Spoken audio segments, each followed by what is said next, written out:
some neon bulbs it uses for the gate. Cool.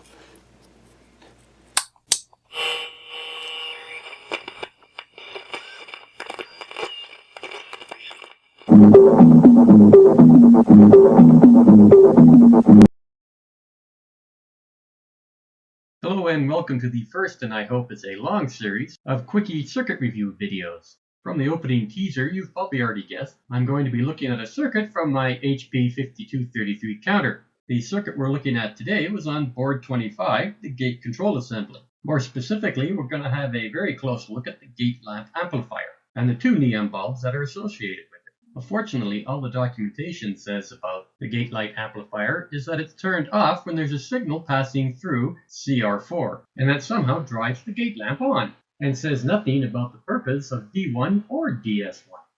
Let's start with the simplest part of the circuit, the DS1 lamp. All there is a plus 20 volts coming in, which is a sufficient voltage to strike the lamp. Strike is the technical term used to describe when the ionized gas in the bulb has started to conduct, or in other words, glow. So in a nutshell, DS1 stays on all the time that the counter is running. If we look at the circuit in its steady state, we have positive 20 volts coming in here at R18.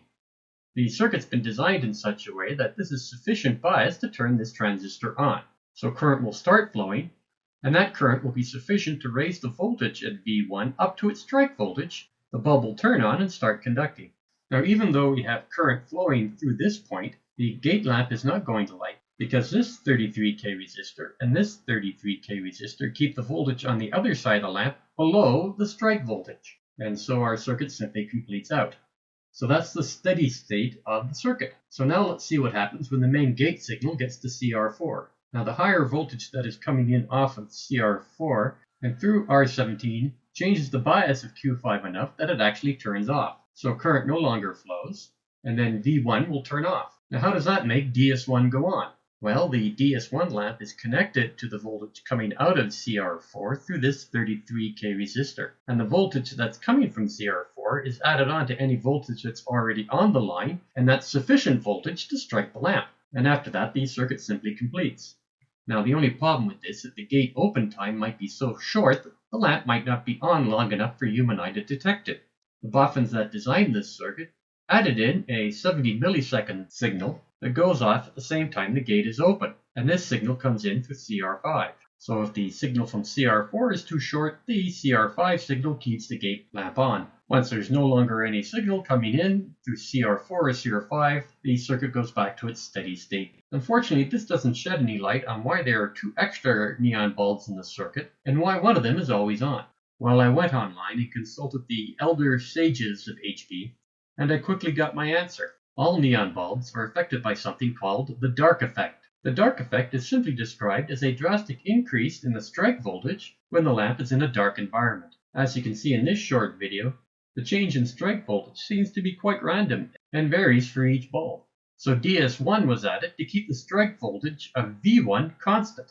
Now, given that the gate lamp and V1 are coupled to the negative power source through the same R21 resistor, the gate lamp will have the same strike properties as V1, and only about a 30 volt difference in potential is required to turn either lamp on. So the whole circuit can be run by a single low power transistor. Now, one of the sages online also told me that those two squares here and here, along with the arrow, is the standard schematic notation for such a pair of bulbs. The light couple line being something added in by the HP designer.